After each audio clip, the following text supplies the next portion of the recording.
Irmãos, você já se sentiu perdido, sem saber para onde ir, sem saber o que esperar do futuro?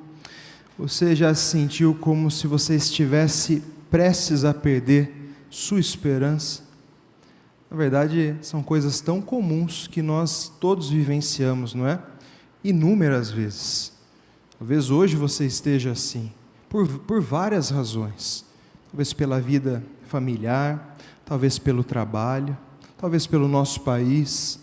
São tantos os motivos que nos levam o nosso coração a duvidar, a se sentir desfocado, às vezes tentado a perder a esperança. Diante desse tema, hoje o tema da nossa mensagem é esperar é prosseguir. A nossa mensagem está baseada no Salmo 25, e eu quero pedir aos irmãos que abram comigo.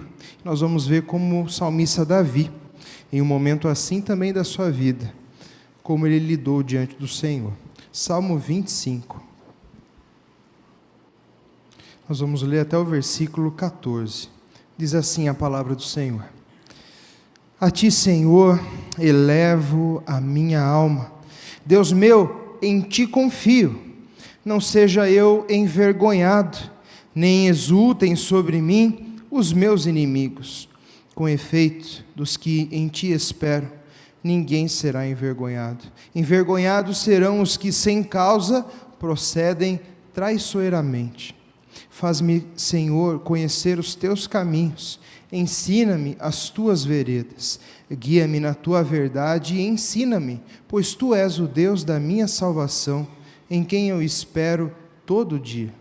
Lembra-te, Senhor, das tuas misericórdias, das tuas bondades, que são desde a eternidade. Não te lembro dos meus pecados da mocidade, nem das minhas transgressões. Lembra-te de mim, segundo a tua misericórdia, por causa da tua bondade, ó Senhor. Bom e reto é o Senhor, por isso aponta o caminho aos pecadores. Guia os humildes na justiça e ensina aos mansos o seu caminho. Todas as veredas do Senhor são misericórdia e verdade para os que guardam a sua aliança e os seus testemunhos. Por causa do teu nome, Senhor, perdoa a minha iniquidade, que é grande. Ao homem que teme ao Senhor, ele o instruirá no caminho que deve escolher. Na prosperidade repousará a sua alma, a sua descendência herdará a terra. A intimidade do Senhor é para os que o temem, aos quais ele dará a conhecer a sua aliança. Amém. Vamos orar. Amado Deus, Senhor e Pai, nós te bendizemos e te adoramos nesse tempo, porque o Senhor é Deus, ó Deus. Ó Pai, muito obrigado pelo privilégio de estudarmos a Tua Palavra. Sentimos, ó Deus, incapacitados para compreendê-la.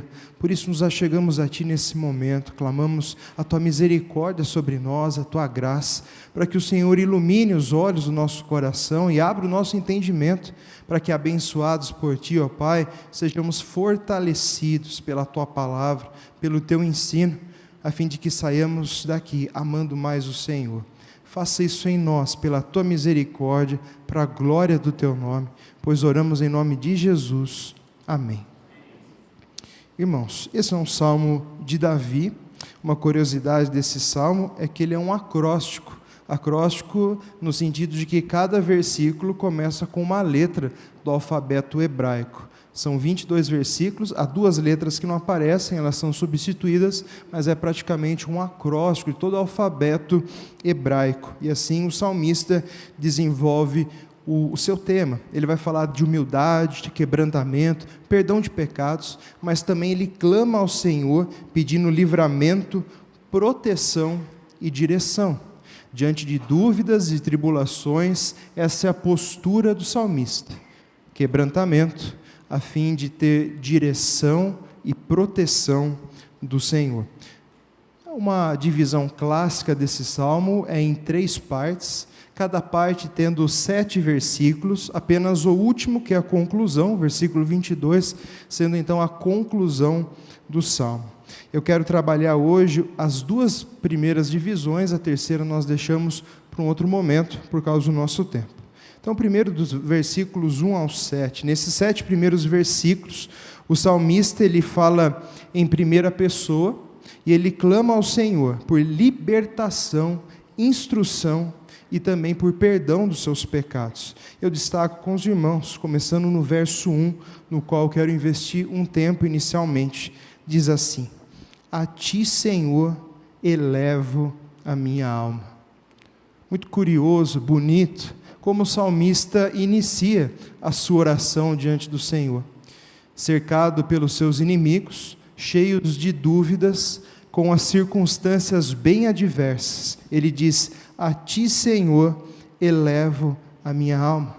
Em outras palavras, o salmista Davi voltava então todo o seu ser a Deus, sua mente, seu coração. A ideia era depositar toda a sua esperança diante de Deus. Quando ele diz elevo ao Senhor, ele diz que ele tira os olhos das circunstâncias, daquilo que ao redor está, para elevar o seu pensamento, todo o seu ser ao Senhor. De forma semelhante, o Salmo 16, que também foi redigido por ele, diz: guarda-me, ó Deus, porque em ti me refugio. Digo ao Senhor: tu és o meu Senhor, outro bem não possuo, senão a ti somente. Quando o salmista eleva os seus olhos ao Senhor, ele está justamente reconhecendo que o Senhor é o seu bem mais precioso, que está acima de tudo e de todos, esse alto e sublime Deus, Deus que transcende toda a sua criação, não há outro como o Senhor. Por isso o salmista eleva a sua alma ao seu coração. O Senhor Jesus nos ensina da mesma forma a orar assim: Pai nosso que estais no céu. É assim que nós nos achegamos diante de Deus, meus irmãos, lembrando que nós estamos na terra e o Senhor no céu, lembrando que somos pó, mas o Senhor é Deus. Isaías 40, por 2 vezes no capítulo, Deus fala através do profeta: a quem me comparareis para que eu lhe seja igual? Que coisa é semelhante a mim, diz o Santo. Assim é o nosso Deus, totalmente distinto, totalmente outro, não há nada que se possa colocar ao seu lado para que digamos: vê como se parece. Por isso, em um ambiente tão hostil, nós somos desafiados pelo Senhor a elevar todo o nosso ser à sua presença. Logo no início, na busca então pela direção divina, o salmista tem essa postura de humildade e de temor diante de Deus, reconhecendo a sua pequenez, humildade, e a grandeza do Senhor, gerando esse temor no seu coração. Não há outra maneira de nós nos apresentarmos diante de Deus.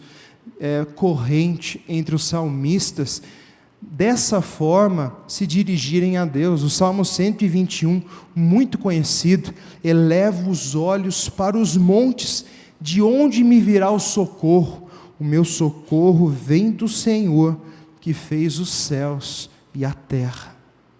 Onde estão os seus olhos, meus irmãos? Diante das lutas, das dúvidas, diante das tentações de fazer sucumbir a sua esperança, onde você tem posto os seus olhos? O Senhor Jesus diz que os olhos são a lâmpada do corpo. Se os seus olhos forem bons, todo o seu corpo será luminoso. Se seus olhos forem maus, todo o seu corpo estará em trevas. Portanto, caso a luz que há em ti sejam trevas, que grandes trevas serão. Olhos, é claro que é uma figura de linguagem no relato de Jesus, para dizer a nossa perspectiva. Qual é a forma de nós olharmos, de nós encararmos a realidade à nossa volta? Nos apegamos àquilo que é visível, circunstancial, ou ao Deus imutável, essa rocha eterna que é o Senhor? Ora, não é isso que significa, no seu mais sublime significado, viver pela fé? É fitar os nossos olhos naquilo que é invisível, mas naquilo que é eterno. do qual depende toda a nossa vida. O apóstolo Paulo diz em 2 Coríntios 4,18: não atentando nós nas coisas que se veem, mas nas que não se veem, porque as que se veem são temporais, mas as que não se veem são eternas. Ao testemunhar a fé de Moisés, o autor aos Hebreus, no capítulo 11, verso 27, ele vai dizer que pela fé abandonou o Egito, se referindo a Moisés, não ficando amedrontado com a cólera do rei. Veja, era o homem mais poderoso da terra, o faraó, mas Moisés não ficou amedrontado com a cólera do rei, antes permaneceu firme, como quem vê aquele que é invisível.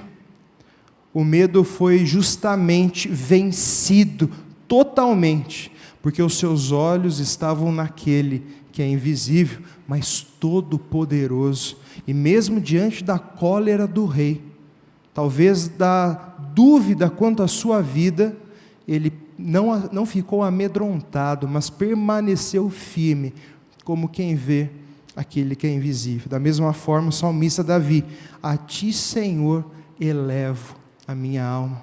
É dessa maneira, meus irmãos, que vemos, é as lentes pelas quais nós vemos a realidade, através de uma perspectiva que Deus está no trono, e Ele tem todo o poder, porque de fato assim o é. E diante dessa sublime postura do salmista, ele continua a sua oração ao Senhor. Versículo 2 e 3, Deus meu, em ti confio, não seja eu envergonhado, nem exultem sobre mim os meus inimigos. Com efeito, dos que em ti esperam, ninguém será envergonhado. Envergonhados serão os que sem causa procedem traiçoeiramente. Davi introduz e continua nesse assunto de confiar, vinculado ao tema de esperar. Aqueles que confiam no Senhor, aqueles que esperam no Senhor, estes não serão envergonhados. Justamente o contrário, confiar e esperar no Senhor afasta a vergonha, porque a vergonha vem pelo pecado, por proceder de forma traiçoeira, de forma apegada à mentira, à dissimulação, à bajulação, a tudo aquilo que não corresponde e não tem relação com a verdade. Mas os que confiam e esperam no Senhor, ninguém será envergonhado. Esse tema de esperar no Senhor é introduzido à medida que o salmista eleva sua alma ao Senhor, e com os olhos fitos em Deus, ele descansa. Essa ideia de esperar que é introduzida é reconhecer a sua pequenez, como nós dissemos, e a grandeza de Deus, a sua incapacidade de resolver os problemas à sua volta, mas a suficiência de Deus para todas as nossas lutas e todos os nossos temores. É um ato de humilhação pessoal e de total dependência de Deus pela fé. Isso que é esperar no Senhor, como o próprio nome diz, é depositar em Deus a nossa esperança. Isso significa esperar em Deus. O profeta Isaías, no capítulo 40, concluindo o capítulo, ele diz no verso 31, mas os que esperam no Senhor renovam as suas forças, sobem com asas como águias, correm e não se cansam, caminham e não se fatigam. Há sustento sobrenatural para aqueles que olham ao Senhor, para aqueles que esperam no Senhor, independente das circunstâncias. A capacidade, a força derramada sobre nós vem do Senhor. É justamente um contexto parecido com esse que Paulo aos Filipenses, no capítulo 4, verso 13, ele diz: tudo posso naquele que me fortalece, tudo posso naquele que deposita em mim as suas forças, de maneira que Paulo, nessa afirmativa, ele reconhece que não há nele força Por isso ele suplica a Deus, e tendo a certeza dessa força que é colocada sobre ele, ele pode enfrentar toda e qualquer situação, inclusive as adversas, que é o contexto onde está inserido o versículo, onde está inserido o Salmo e Isaías 40. No Salmo 125, o salmista diz: os que confiam no Senhor são como o monte Sião, que não se abala, firme para sempre. Como em redor de Jerusalém estão os montes, assim o Senhor em derredor do seu povo, desde agora para sempre. Pegando a paisagem daquela época, Jerusalém cercada por montes, uma defesa natural da cidade, assim é o Senhor em redor do seu povo. O Salmo 5 fala que a sua bondade nos cerca como um escudo, e aqueles que confiam no Senhor, essa bondade, essa misericórdia do Senhor, nos perseguem, caminham conosco todos os dias da nossa vida. Salmo 46, aquietai-vos e sabei que eu sou Deus, sou exaltado entre as nações, sou exaltado na terra. O Senhor dos exércitos está conosco, o Deus de Jacó é o nosso refúgio. Por isso que podemos nos aquietar, por isso em meio às turbulências, nós podemos descansar, esperar e nos aquietar na presença do Senhor. Em paz me deito e logo pego no sono, porque só Tu, Senhor, me fazes repousar seguro. Foi dito isso no mesmo contexto pelo salmista Davi. Sua vida estava correndo risco, qualquer pessoa não dormiria numa circunstância como esta. Mas surge a declaração daquele que espera no Senhor: em paz me deito e logo pego no sono, porque só Tu, Senhor, me fazes repousar seguro. Fazendo coro com 1 João capítulo 4, o perfeito amor lança fora o medo. É assim que nós devemos ser tomados de toda a plenitude de Deus, ao olhar para Ele. Contemplai-o e sereis exaltado, o vosso rosto jamais sofrerá vexame. Clamou esse aflito e o Senhor o acolheu, livrou-o de todos os seus temores. É isso que diz: ó, provai e vede que o Senhor é bom, bem-aventurado o homem que nele se refugia. Isaías 64, 4, texto que nós lemos: porque desde a antiguidade não se ouviu, nem com o ouvido se percebeu, nem com os olhos se viu, Deus além de ti, que trabalha para aquele que nele espera, que trabalha para aquele que nele espera. Não há outro, desde a antiguidade não se ouviu um Deus que opera maravilhas. O Salmo 127 vai falar: inútil vos será repousar tarde, levantar de madrugada, comer o pão que penosamente granjeaste. Aos seus amados Ele o dá enquanto dorme, enquanto esperam no Senhor, repousam no Deus da sua salvação. Versículo 4, o salmista continua dizendo: faze-me, Senhor, conhecer os teus caminhos, ensina-me as tuas veredas, guia-me na tua verdade e ensina-me, pois tu és o Deus da minha salvação, em quem eu espero todo dia. Veja, novamente, espero, e todo dia, na sua súplica por direção, por ser guiado nos caminhos do Senhor, e também é um clamor por santidade, para que no contato com os seus inimigos, o salmista não se torne um como eles, porque ele é tentado a corresponder em igual moeda, a se tornar como um dos seus inimigos. Senhor, me guia nas tuas veredas, ensina-me a verdade, tu és o Deus da minha salvação, em quem eu espero todo dia. Esperar, meus irmãos, então é ampliado o sentido, adicionado aqui a ideia de que é um ato contínuo, e necessitamos de perseverança no ato de manter os nossos olhos, a nossa alma elevada, os nossos olhos fitos no Senhor. É um exercício constante, é um exercício diário da nossa parte, todo dia. E assim nosso coração é conduzido à verdade, fortalecido pela verdade, e ali permanecemos no sólido alicerce da graça de Deus. O Salmo 5, verso 3, reflete esse ensino.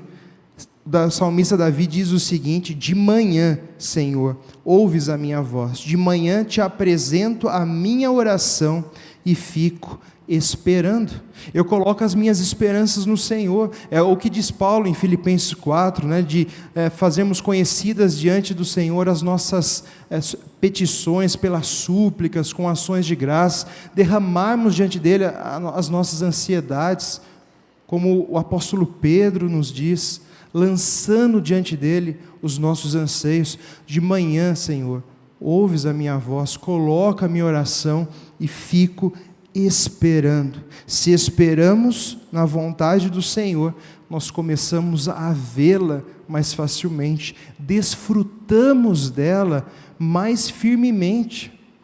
Muitas vezes nós não conseguimos desfrutar da vida eterna, porque nós temos postos as nossas esperanças em outros lugares. Deixamos de elevar a nossa alma, os nossos olhos ao Senhor, e assim não desfrutamos da verdade, porque como dizemos aqui, falamos aqui muitas vezes, a vida eterna é muito mais do que quantidade de tempo, é uma qualidade eterna. A nossa vida, ela possui essa qualidade eterna, porque por isso que ela é distinta. Precisamos, portanto, desfrutar dessa vida, como Paulo insta a Timóteo: toma posse da vida eterna. E não há como desfrutar da vida eterna sem aquele que a dá, que é o Senhor Jesus. Os nossos olhos fitos em Cristo. No seu embate com os ímpios, o salmista entende o risco de agir como eles. Por isso, então, clama ao Senhor para que o guie. Esperar no Senhor, enfim, significa que tudo é por Ele, por meio dEle e para Ele. No versículo 6, o salmista prossegue dizendo: lembra-te, Senhor, das tuas misericórdias, das tuas bondades, que são desde a eternidade. Não te lembres dos meus pecados da mocidade, nem das minhas transgressões. Lembra-te de mim segundo a tua misericórdia, por causa da tua bondade. Veja, o salmista sabe que a única coisa que o faz ser aceito pelo Senhor é as misericórdias e a bondade de Deus, que de fato é o que o distingue dos seus inimigos. O termo aqui usado no verso 6, que foi traduzido por bondades, e no verso 7, que foi traduzido por misericórdia, é o mesmo termo, que é o termo hesed no Antigo Testamento, em hebraico, que significa o amor fiel. É a palavra que é paralela no Novo Testamento ao ágape, esse amor sacrificial. No Antigo Testamento, ele tem essa conotação de amor leal, o amor pactual, um amor que não nos abandona, não nos deixa.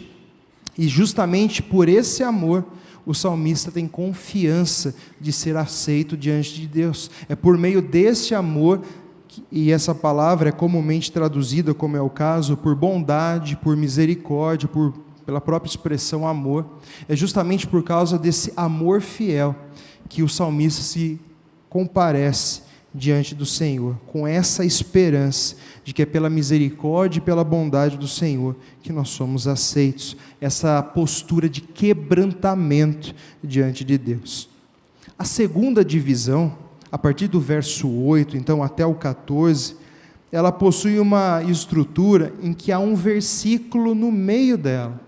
Esse versículo no meio, a saber, o versículo 11, é uma oração. Essa oração ela é precedida por 3 versículos que mostram as vantagens daquele que é humilde diante de Deus. E essa oração do versículo 11 é também sucedida por mais 3 versículos que mostram a vantagem daquele que teme ao Senhor. Então veja novamente essa temática, que de certa forma é introduzido no começo, quando ele diz: elevo os olhos ao Senhor. Há a conotação, como dissemos, tanto de humildade, reconhecendo a miséria pessoal, como da grandeza do Senhor, temendo o seu nome, e isso é expandido aqui na segunda parte do Salmo. A humildade, nos 3 primeiros versículos, o versículo central, e mais 3 versículos falando do temor ao Senhor. o versículo 8 ao 10, que fala sobre a humildade, o salmista diz: bom e reto é o Senhor, por isso aponta o caminho aos pecadores, guia os humildes na justiça e ensina os mansos. A palavra mansos e humildes é a mesma palavra, o seu caminho. Todas as veredas do Senhor são misericórdia e verdade para os que guardam a sua aliança e os seus testemunhos. A ideia é que o Senhor dirige os passos daqueles que esperam, confiam e se quebrantam diante dele. É justamente a repetição da ideia, como o próprio texto nos diz, da humildade, desse coração contrito diante do Senhor. E o versículo 10 eu destaco mais uma vez: todas as veredas do Senhor são misericórdia e verdade para aqueles que o guardam as suas alianças. Talvez você logo lembrou de Romanos 8, 28, porque sabemos que todas as coisas cooperam para o bem daqueles que amam a Deus, daqueles que são chamados segundo o seu propósito. 2 Coríntios 2,14 fala: graças porém a Deus que em Cristo sempre nos conduz em triunfo e por meio de nós manifesta em todo lugar a fragrância do seu conhecimento. Vê a semelhança dos três textos: todas as veredas, em todas as coisas, sempre nos conduz em triunfo. Essa é a graça do Senhor que nos sustenta. Diante da adversidade, no vale da sombra ou nos pastos verdejantes, a boa mão de Deus está sobre o seu povo, sustentando, amparando, guiando, provendo, reanimando, fortalecendo, encorajando, sustentando em todas as coisas. Essa graça que nos acompanha. Todas as veredas do Senhor são misericórdia. Aqui a palavra novamente, hesed. Todas as veredas do Senhor estão envoltas com seu amor leal para aqueles que o temem, aqueles que guardam a sua aliança e os seus testemunhos. O Senhor há de sustentar a sua igreja, os seus filhos, não importam as circunstâncias. A boa mão do Senhor, o seu amor leal, acompanha o seu povo e a sua igreja. Esse é o consolo para o nosso coração. E o versículo central, que é o verso 11: por causa do teu nome, Senhor, perdoa a minha iniquidade, que é grande. Perceba onde culmina tanto a humildade como o temor do Senhor, esse coração quebrantado, essa confissão de pecados, o reconhecimento da miséria pessoal. Não há outra forma de nos aproximarmos diante de um Deus tão sublime e grande, senão confessando os nossos pecados, nos arrependendo dos nossos feitos. Por causa do teu nome, Senhor, perdoa a minha iniquidade, que é grande. O salmista disse: bom e reto ao Senhor, por isso aponta o caminho aos pecadores. O salmista se reconhece como pecador, mas confessa o seu pecado, se arrepende. Assim o Senhor aponta o caminho para pecadores arrependidos que dependem e descansam no seu nome. O salmista Davi, num salmo também de confissão de pecados, pelo seu adultério, homicídio, no caso de Urias, ele disse no verso 16 e 17 do Salmo 51, pois não te comprases em sacrifícios, do contrário eu te daria, e não te agradas de holocausto. Sacrifícios agradáveis a Deus são espírito quebrantado, coração compungido e contrito, não o desprezarás, ó Deus. Tiago 4 vai dizer que Deus resiste ao soberbo, contudo dá a sua graça aos humildes. Segundo Crônicas 7,14, se o meu povo, que se chama pelo meu nome, se humilhar e orar e me buscar, se converter dos seus maus caminhos, então ouvirei do céu, perdoarei os seus pecados, sararei a sua terra. Vê, ao longo da história, um coração quebrantado, é um coração que Deus não rejeita. Não há outra forma de nos achegarmos diante dele, senão com um coração quebrantado. Se não me falha a memória, o próprio rei Acabe, que Deus prometeu extinguir a sua descendência por causa do seu pecado. Ele, depois que ouve essa profecia, ele põe pano de saco e cinzas sobre a cabeça, e por causa disso o Senhor faz com que isso aconteça no seu descendente e não na sua própria vida, mesmo sendo o rei tão mau, mas por causa do seu quebrantamento, o Senhor olha de outra forma. Deus resiste aos soberbos, contudo concede a sua graça aos humildes. E os 3 últimos versículos, que falam então do temor ao Senhor, que também é decorrência desse coração quebrantado. Ao homem que teme ao Senhor, Ele o instruirá no caminho que deve escolher. Vê a dúvida quanto ao caminho que deve escolher. O salmista, pela sua larga experiência de caminhada com o Senhor, ele diz isso de forma convicta, tem sido assim na vida dele. Ao homem que teme ao Senhor, Ele o instruirá no caminho que deve escolher. O Senhor aponta o caminho aos pecadores. Guia-me na tua verdade, suplica o salmista. Essa é a realidade que ele tem provado, que quando ele pede direção, o Senhor aponta o caminho, o Senhor guia aqueles que se apresentam com o coração temente, quebrantados, desejosos de que a vontade do Senhor seja feita acima da sua vontade pessoal. Na prosperidade repousará a sua alma, a sua descendência herdará a terra. Veja, a bênção do Senhor que enriquece vai além da sua geração. Aquele que teme ao Senhor é abençoado além da vida, a sua descendência é abençoada, o seu testemunho ecoa. Como se diz a respeito de Abraão, que mesmo morto ainda fala. Assim é a descendência daqueles que amam a Deus. Mesmo quando a sua alma repousa, ela repousa na prosperidade, a sua descendência herda a terra, e as gerações que vêm após ele é abençoada. A intimidade do Senhor é para os que o temem, aos quais ele dará a conhecer a sua aliança. A palavra intimidade é também traduzida como algo secreto, ou seja, algo que poucos têm acesso. Essa é a ideia da palavra que é usada aqui. Essa intimidade do Senhor tem a ver com o temor, tem a ver com relacionamento, com tempo gasto diante de Deus. Um relacionamento cresce, se desenvolve, se enriquece à medida que investimos nele. Assim é a nossa vida para com Deus. E a intimidade, os segredos do Senhor são para aqueles que o temem, aos quais Ele dará a conhecer a sua aliança. Aquele que tem os meus mandamentos e os guarda, esse é o que me ama. Aquele que me ama será amado por meu Pai, eu também o amarei e me manifestarei a Ele. João 14, 21, é o que disse o Senhor Jesus, me manifestarei a Ele. Aquele que guarda os meus mandamentos será amado e eu me manifestarei a Ele. Invoca-me e responderei, anunciar-te-ei coisas grandes e ocultas que não conheces. Vê? Relacionamento com Deus, é isso que nos faz desfrutar, meus irmãos, da vida eterna.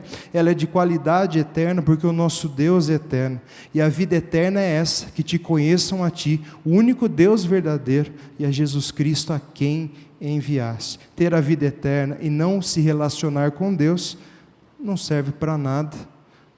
Se você tem a vida eterna, tome posse da vida eterna, eleva sua alma ao Senhor, feche a porta do seu quarto, de joelhos, clame ao Senhor, derrame o seu coração diante de Deus, não tem como esconder nada diante dEle, meus irmãos. Ele conhece o seu sofrimento, conhece aquilo que te faz se sentir humilhado, aquilo que você não quer que ninguém descubra. Não há nada encoberto aos olhos do Senhor. Se arrependa, confesse, se quebrante, diga que você não consegue. Ele sabe que você não consegue, mas Ele quer que você o diga. É assim que nós construímos o nosso relacionamento com o Senhor. Nós nos quebrantamos, nós abrimos o nosso coração, rasgamos o nosso coração. E assim nós dependemos, e assim nós esperamos, e assim nós confiamos. Somos em tudo fortalecidos, enriquecidos. É assim que tomamos toda a plenitude de Deus. É quando nós nos esvaziamos, para que assim possamos ser cheios do Senhor, rasgando o nosso coração, para que a fonte de águas vivas nos preencha. O temor do Senhor é a instrução da sabedoria, a humildade precede a honra. Provérbios 15, 33. E ainda, Provérbios 22, 4. O galardão da humildade e o temor do Senhor são riquezas, honra e vida. A vida é abençoada, enriquecida, à medida que a desenvolve, baseada no temor do Senhor. A terceira divisão, que são os últimos versículos, nós não vamos ler, mas o salmista ele suplica pela libertação pessoal, ele confessa o seu pecado diante do Senhor. E para encerrar, eu gostaria de ler um salmo que faz coro também em muitas coisas com esse, 5 primeiros versículos do Salmo 40, que diz: esperei confiantemente pelo Senhor. Ele inclinou para mim e me ouviu quando clamei por socorro. Tirou-me de um poço de perdição, de um tremedal de lama. Colocou os meus pés sobre a rocha e firmou os meus passos. E me pôs nos lábios um novo cântico, um hino de louvor ao nosso Deus.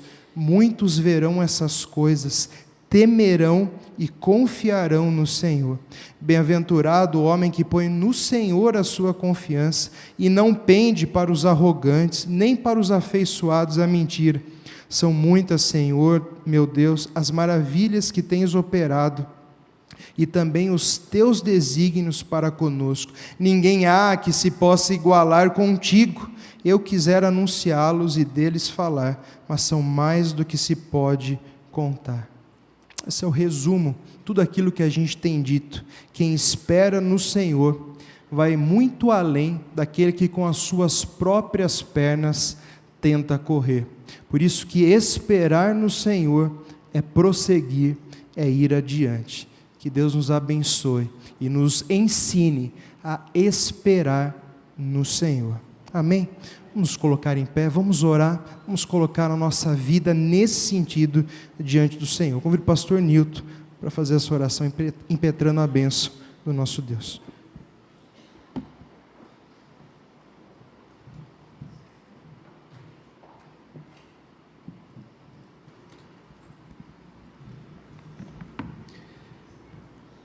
Senhor, nós te louvamos e te agradecemos pela tua palavra.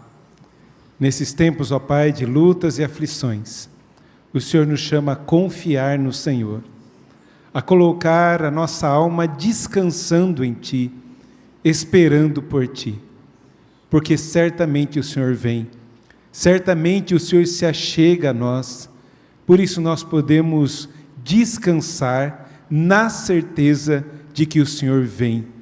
Por isso, ó Santíssimo Deus, nos ajude a confiar no Deus que cumpre as suas promessas, o Deus dos pactos, o Deus que nos aliançou em Cristo Jesus, demonstrando o maior amor para conosco.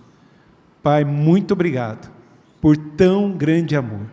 E tem misericórdia de nós, ó Pai, pecadores, porque muitas vezes não elevamos e nem colocamos os nossos olhos no Senhor, mas sim nas circunstâncias. E isso, ó Pai, vai entristecendo o nosso coração, vai colocando no nosso coração incredulidade. Por isso tem misericórdia, que nós possamos olhar para Ti, o autor e consumador da nossa fé, sabendo que o Senhor há de estar conosco em toda e qualquer circunstância. Ó Pai, muito obrigado, porque o Senhor nos tirou desse tremedal de lama. Muito obrigado, porque confiado no Senhor, o Senhor chega no momento certo e na hora certa. Ajude, ó Pai, o nosso coração descansar em Ti, a confiar no Senhor. Que essas promessas da vida eterna, as promessas, ó Pai, da presença do Senhor, do Teu cuidado, possa trazer paz, descanso, alegria ao nosso coração. Nessa semana, ó Pai, nós possamos experimentar das grandezas do Senhor, das promessas do Senhor, do cuidado do Senhor. Que possamos, ó Pai, render graças, engrandecer o Teu nome, que nós possamos, ó Pai, dos nossos lábios exaltar e glorificar o Teu nome com hinos e cânticos de louvor. que o nosso coração não venha ficar ansioso, ó Pai, quanto ao que é vez de comer ou vestir, mas sim nós possamos descansar em Ti. Pai, que essa noite a gente possa deitar e logo pegar no sono, sabendo que só o Senhor que nos faz repousar seguro. E enquanto dormimos, ó Pai, sustenta-nos, cuida de tantas coisas que nós temos no dia de amanhã. Ó Santíssimo Deus, nos abençoe e que nós possamos confiar em Ti.